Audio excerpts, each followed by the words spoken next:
Oh, yes. Oh, yes. Oh, yes! Alright, I'm feeling full and motivated once more. Hello, ladies and gentlemen, and welcome back to A Bow in Time. I am Avery Coraline Williams, aka Avery is Strange. And last time we left off, we had this cat join us on our spaceship, took down the Mafia boss, and met the main antagonist of the game, Mustache Girl. So, in this episode, there's not a whole lot left for us to do here in World 1, but we still got a couple of things that we have left to do. Also, that cat is racist. How dare you? Bad kitty. Oh yeah, I also forgot that we unlocked a vault. Alright, this time around, it's time to heat things up and do the signature lava level for the video game. It's kind of surprised that we're going in so early. I mean, my goodness. Ooh, man. It looks like Pompeii. We gotta go fix that. Look at mess. I remember you, dude. You were that guy that thought I was a weird space creature, even though I'm an adorable child who also, yes, happens to be a space creature, I think. I don't know. You guys think I'm an alien, and the game designers seem to hint that I'm an alien, so I guess I'm an alien now. I mean, it would explain my purple eyes. I don't know where I'm going with this. Alrighty. So that guy was giving us the rundown. We gotta go shut off these faucets here and bring water back to Mafia Town. So, firstly, many questions. How are they able to send lava through something and get water back on the other end? Does the volcano also serve as a geyser? I don't understand this. This doesn't make sense. Secondly, considering that the whole place is filled with fiery, awesome magma, the Mafia should probably be dead now because the heat would probably kill them. I mean, this is starting to resemble Venus after all. Also, we got a camera badge. I don't really like that. And third, actually, I don't have a third thing. It's just highly unusual that they're able to figure this out. But then again, why the hell am I questioning it? It's a video game. And we could do it just fine because we're awesome. We are the lead not antagonist, we're the lead protagonist. So we can just bounce off of lava and be perfectly fine. It's good for all ages. Not really, because this game is rated T. Okay, now that's something that's very fascinating. Like, whenever I looked into the game, that actually kind of surprised me that this game was rated T. And for the longest time before I started doing research on this game, I didn't understand why this game was rated T. But once I got into Subcon Forest, sorry for the cut there, my mom needed something. I started to realize why this game got a T rating. It's due to its very, let's just call it twisted sense of humor. Because, yeah, within the first mission of World 3, you lose your soul, and you're basically serving the devil. I see nothing wrong with that whatsoever. So, yeah. Oh yeah, and also there is talks of torturing those innocent, what looks like fox spirits. I call them fire foxes. And yeah, I'm gonna save the rest for when we actually get into World 3, which will not be too long from now, actually, because, don't worry, I'll explain my reasoning once we get into the video on World 3. But, yeah, let's just say, holy shit. The game designers have a really freaking weird sense of humor.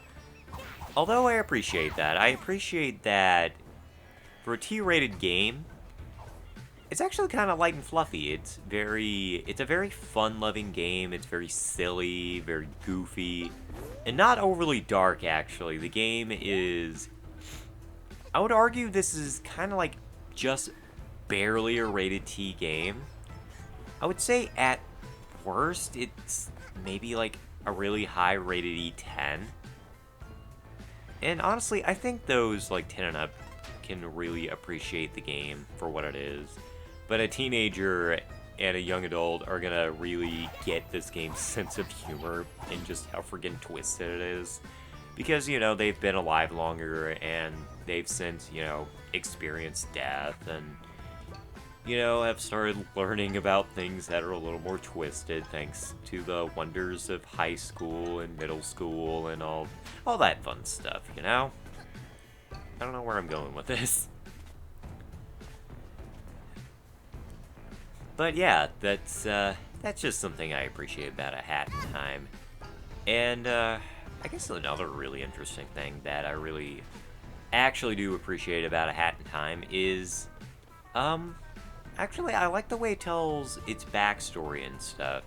There's a lot of backstory in this game that is told very, very quietly. And the thing is, you don't even need to do anything. But basically, you don't have to even do the things to get the backstory because really it's unnecessary, but it's really cool. I like the way they handle the backstory stuff because it's handled, you know, in the way the game does. It's told through very colorful means, very, almost kind of, I wouldn't say pantomiming, but in a very quiet sort of way, because a lot of backstory is actually handled within very special time riffs that we will be getting into in this episode through story pieces. And I'm going to reserve the rest of that talk for when we actually get into, I'm sorry, Bokeh, I didn't mean to hurt you. Once we actually get into those specific time riffs, because I have nothing but praise for the way it did it.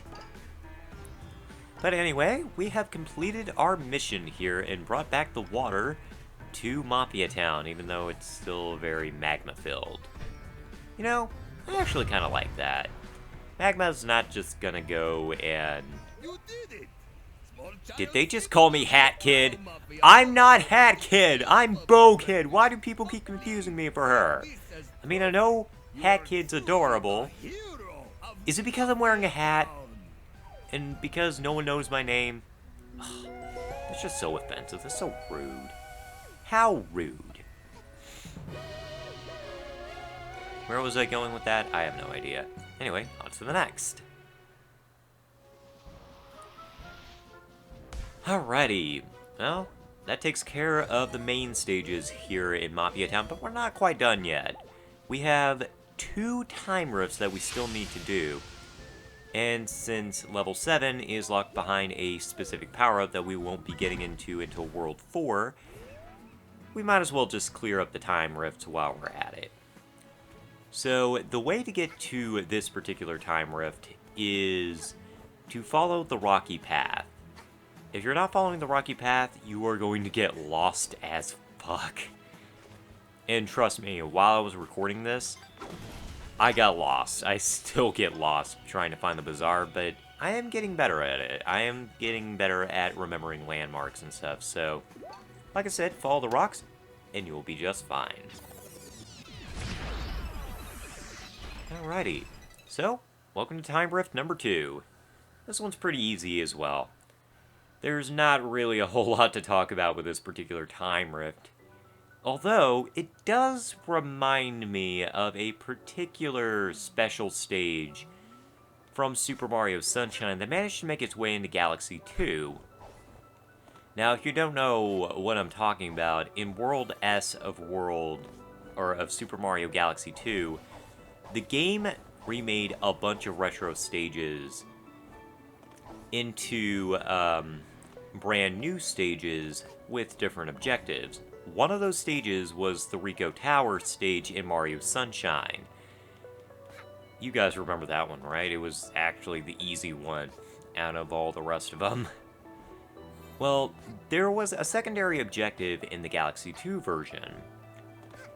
And every time I see this rotating pillar, it reminds me of that because the Power Star happens to be hanging out just like this timepiece is. Which makes me wonder, were the game designers inspired by Galaxy 2? These are things I need to know. Alrighty. Oh, that's cute, hat flare. But we need to acquire our World 1 dye job. Every time I see that, it reminds me of World 1. Because, you know, the blue and yellow, it kind of makes me think of the sea. I don't know why. Anyway, so, yeah, in order to access the world-specific time rifts that I mentioned earlier, you must repair the time rift or the specific relic that is tied to each stage. Which not only will give you a bit of funny lore, about the world that you're in, but it's just great fun. It's fun to see what Hat Kid has to think about each particular one. Man, I got burps all of a sudden. So, anywho, let's head back into the world map and see what nonsense abides. Uh-oh, it's purple. It's purple! You guys remember that song? There was this, I think it was a parody, either of a Britney Spears song or a Lady Gaga song. Thank you, dude. I appreciate that. That, is like, whoa, it's purple. Well, it was circulating around the internet circa, I'd say, 2010, 2012, and I still remember that song. It's so stupid that you can't forget dumb things like that. But, anywho. The way to the Purple Time Rift.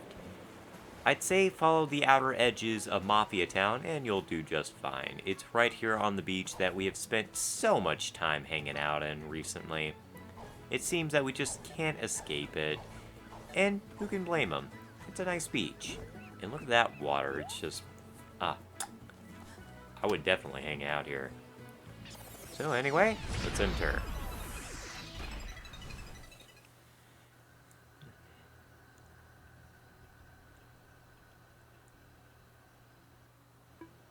Alright. Notice something a little different this time around? Well, that is because the purple time rifts are nothing like the time rifts we've experienced so far. You die easier in them. No. These are reflections of the world that you're in. They are basically every single obstacle you have encountered so far. And it's kind of a crash course in whatever world you're in. And the objective is, I'll let this guy explain.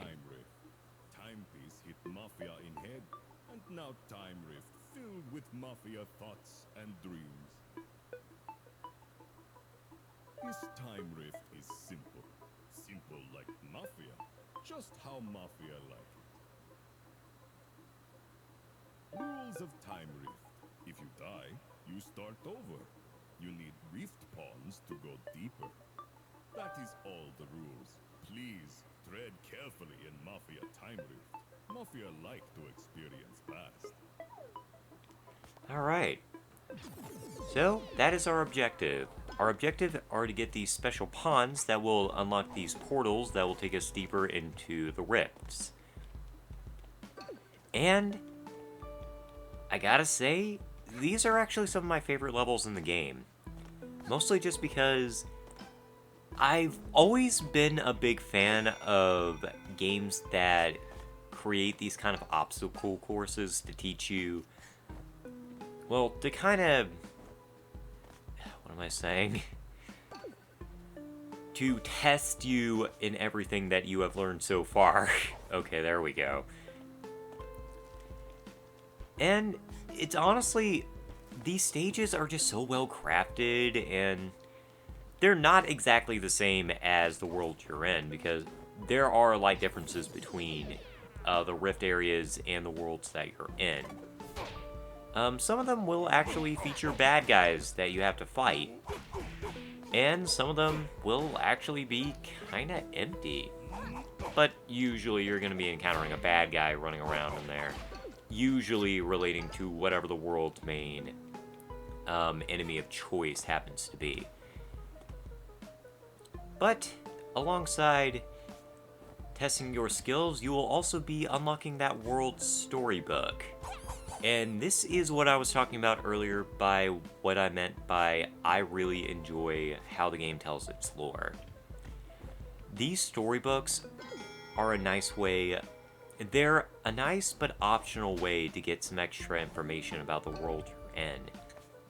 And the storybooks are just silly. It fits the tone of the game so well. I mean, the game is just a goofy, fun little platformer about a kid that lost these weird energy sources that allow you to travel through time. And the fact that these things have so much more power than we really anticipated is just kind of cool. That's actually one of the things that I really like about the time rifts, specifically these ones, because it's inferred that the time rifts conked somebody on the head, and that's the main reason why the rift exists. In this case, it's the Mafia. So you get to learn kind of what the Mafia enjoy. It's not just a reflection of the world, it's the reflection of the people that happen to be inhabiting it. So in the case of, say, World 2, it's going to reflect one of the penguins, or like one of the main deuteragamists that are running around. And when I say that, I mean that we will be running into characters that can either be good guys or bad guys. So it either hit them or hit one of their crew, and we get to learn more about the world that happens to inhabit it. In World 3, it's hinted that it may have hit actually one of the main enemies that you run around and try to squash, which happen to be the Tanukis. Because the tone of the area is very, I'd say very sleepy and very quiet and very different than all other time rifts. It's actually, I'd say, both one of my favorite and one of my least favorites for multiple reasons, and we'll get into that whenever we get into World 3's time rift. And in World 4, it hits one of the giant rams that happens to inhabit the area. And I don't know, it's really cool. That's really all I have to say. And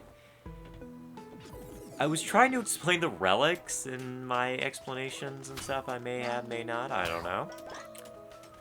But I like the relics too, because the relics just have so much personality to them. And just the way that Hat Kid and Bo Kid interpret what these guys think of their species and just aliens in general, it's just really amusing and just adds to the charm of the game.